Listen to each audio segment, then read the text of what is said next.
Good morning, everyone. Thank you so much for being here, especially to our students who are with us this morning. Thank you.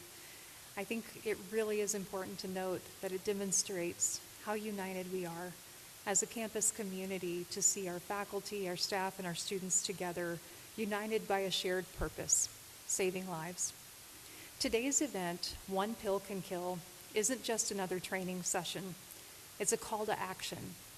It's a moment for all of us to confront one of the most devastating public health crises of our time, fentanyl poisoning, and to commit ourselves to education, prevention, and compassion. Across the United States, fentanyl is one of the leading causes of death among Americans ages 18 to 45. And here in Arkansas, we are not immune. Every community, no matter how small and close-knit, has been touched by this crisis. Families have lost children, friends, and loved ones to a single pill, often purchased online and shared by someone who had no idea what it contained. The phrase "one pill can kill" isn't a slogan. It's the truth. Fentanyl is a synthetic opioid so powerful that just 2 milligrams, the size of a few grains of salt, can be lethal. And because it is often mixed into counterfeit pills and other medications to look like a legitimate prescription, people are dying without even realizing the risks that they took. This is not a problem that belongs to someone else. It's ours. And here at UA Fort Smith, we believe education is more than an academic achievement. It's about preparing our students to live healthy, purposeful, and informed lives. Our mission extends far beyond our classroom walls. It reaches into the heart of our whole community. And that's why the University of Arkansas at Fort Smith is really proud to partner with Attorney General Tim Griffin and to hold and host and partner in the One Pill Can Kill training initiative, where today we're going to educate our students and our community members about the dangers of fentanyl and counterfeit pills. We're going to empower individuals with knowledge and tools to recognize the signs of an overdose and to respond effectively to them, and to engage in an open, stigma-free conversation about substance use, mental health, and the pressures that lead people to take such risks. Today it is such an honor to welcome our Attorney General to the University of Arkansas Fort Smith campus.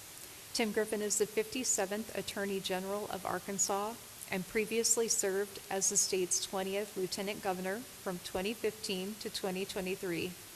From 2011 to 2015, Griffin served as the 24th representative of Arkansas's 2nd Congressional District. He is currently an officer in the Arkansas Army National Guard and holds the rank of colonel. Attorney General Griffin served as an officer in the U.S. Army Reserve Judge Advocate General's JAG Corps for more than 28 years. Last fall, Attorney General launched this One Pill Can Kill initiative on college campuses in Arkansas as a way to educate college students about the dangers of fentanyl and other opioids. Attorney General Griffin, thank you so much for being here today and for bringing this important initiative to the University of Arkansas Fort Smith campus.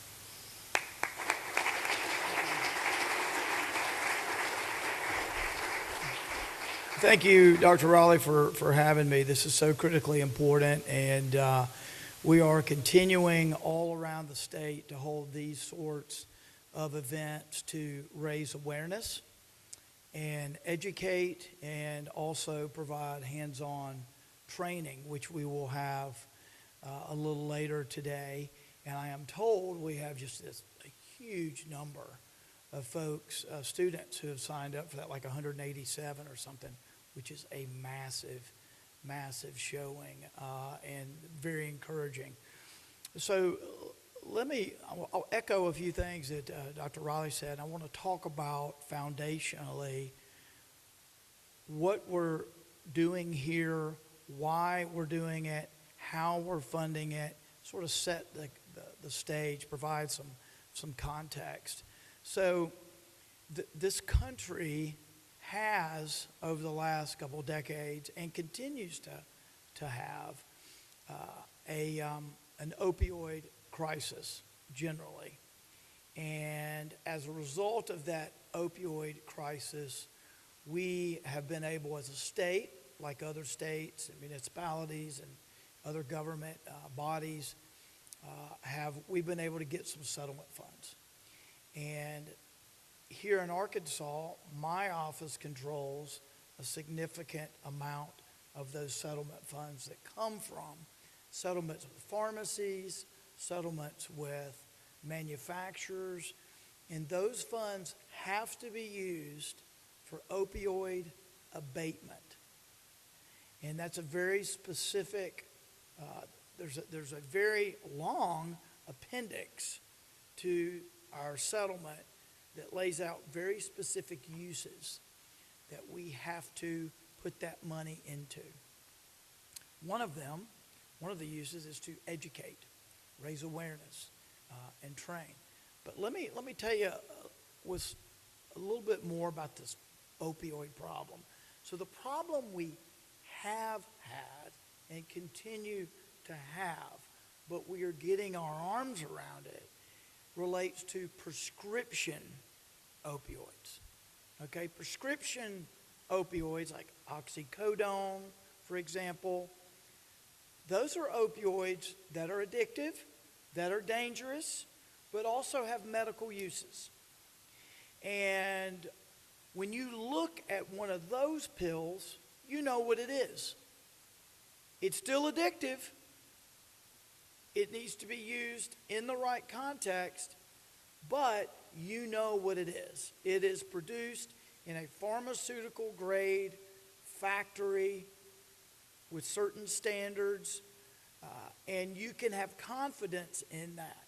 So the problem that this country had primarily with opioids was overuse of prescription drugs. And as we started to get our arms around that problem, better education and training for doctors, new research, so we're not getting over-prescribing, right? Awareness, informing people, educating people, treatment, right? All of that being done has helped deal with the prescription opioid issue. So what happened after that is you got a reduction in the supply of opioids available because we're starting to figure that out, but a big demand still there. So who stepped into that gap? Criminals. Criminals.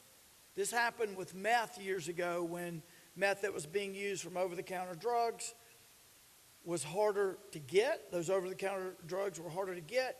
And so the Mexican super meth labs cranked up and provided a more addictive, more deadly meth. That's sort of what's going on here. As we've gotten our arms around the prescription drug problem with opioids, now we've got these illicit opioids popping up. And in some ways, the problem is more difficult because now you don't have a known quantity, and it's a matter of dealing with the addictive qualities of that oxycodone or whatever. And I know all about this. My brother passed away in March and had been struggling because of bad back surgery, had been struggling with opioid addiction for a long time. So I'm very aware of the dangers. But now we have a new danger, which is you don't even know what the pill is, right? You're dealing with illicit opioids, fentanyl that's on the streets.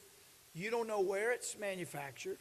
You don't know how many people have been handling this, where it came from, right? No idea. And so you go from dealing with a known quantity and making sure people don't get addicted to something that is really Russian roulette. Because literally one pill of the fentanyl can kill. And that's the whole purpose of these gatherings, is to talk about, raise awareness about the danger of this illicit fentanyl that's on the streets. And the point of that the manufacturers their goal is to have it more addictive, widely available, and get more and more people on it, which means it's more powerful. And yeah, they know some people are going to die. They know a lot of people are going to die. They're not particularly worried about that because they are counting on the uber addictive quality getting more and more and more people to try it. They do not care, the people that are manufacturing this stuff, whether you live or die. And the path for the ingredients right now for this illicit stuff is that the core ingredients are coming from China. They're being shipped to Mexico, and south of the border is where a lot of the stuff is being manufactured, and then it's making its way into the United States. So in my office, we're focused on 3 main areas. The first is awareness, information, education, right? I call that pre-consumption, right? You're hoping people never try it. That's the whole point of these sorts of gatherings. And to some degree, the training that'll go on in there. Then there's this middle part, which is what if they do try it? It's the treatment, it's the life-saving component. That's also going to be a part of the training over there with Narcan, right? And that's critically important. So a lot of our resources that we're using in my office go to education, making sure, trying to keep people from ever trying it, but it's also in the middle area, which is what if they do, right? We want to make sure there are good facilities that can provide the treatment and help them recover. Also want to make sure if someone has an emergency that we have people around who know what to do, and that's what we're doing here in part. And then there's the third category, which is dealing with the law enforcement component and targeting the criminal element. When I first got elected in 22, I took office in early 23, we did not have fentanyl-specific statute on the books.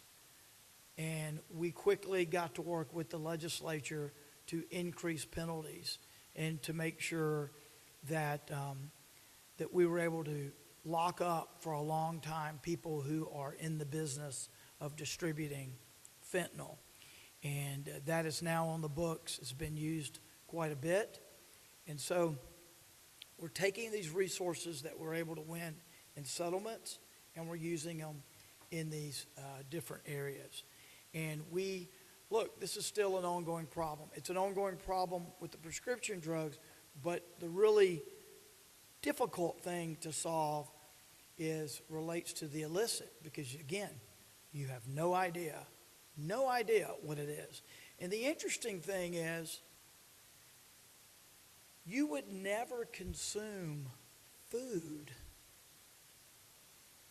if you didn't know where it came from, been passed down through 10 different people or whatever. You would never consume that. You wouldn't just walk up in a park and see an old hot dog on a park bench and go, I think I'll eat that.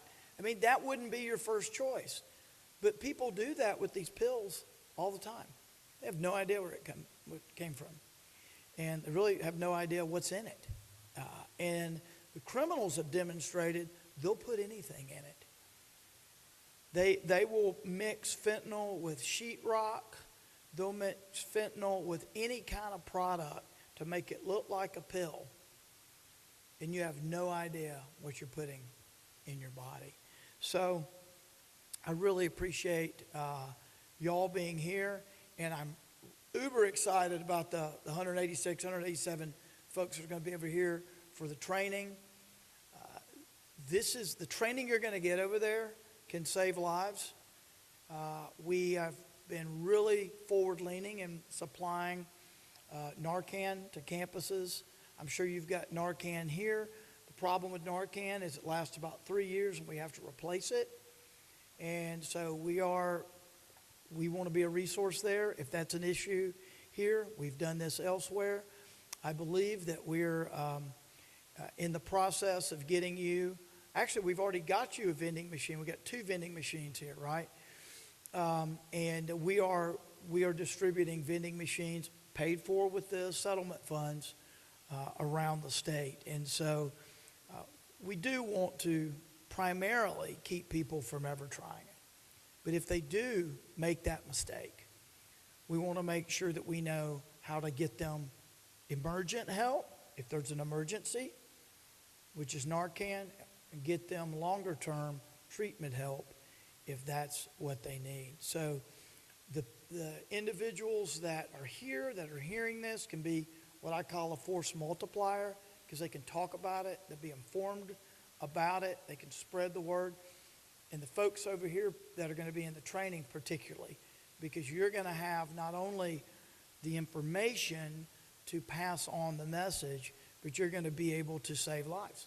You're going to be able to apply the knowledge to potentially make sure that someone who would otherwise die lives. Which brings me to an award that I want to give out. The Naloxone Life Saving Award that the Criminal Justice Institute and the Office of State Drug Director Tom Fisher are presenting through me. And I want to call Sergeant Gerald Gartrell up here.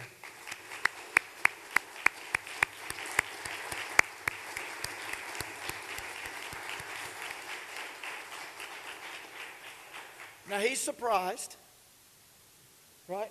Yes, sir. Well, so let me tell you, some of y'all may know this. So my understanding is that there was an individual, not a student here, who wandered on the campus and passed out. An individual who was a student at the time, along with the sergeant, applied Narcan to this individual that was unresponsive, and EMS transported this individual to Mercy Hospital, and Sergeant and all of us have been informed that basically, but for Sergeant's actions with the help of the student that was here, most likely the individual would have died, which means you saved their life. And so I have this award that I know you're surprised about, and but we wanted to publicly thank you and demonstrate what knowledge of Narcan can do. It can literally save lives. So let me take this here and we'll get a picture. Let me take these glasses off. Put the mic down. There we go. Give me a round of applause.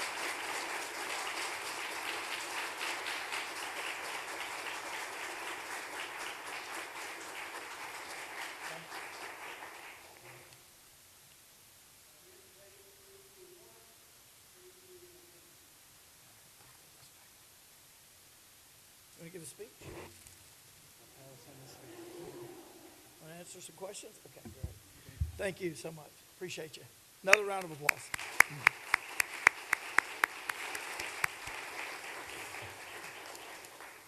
You want to come up, Dr. Riley? Any questions for me or Dr. Riley?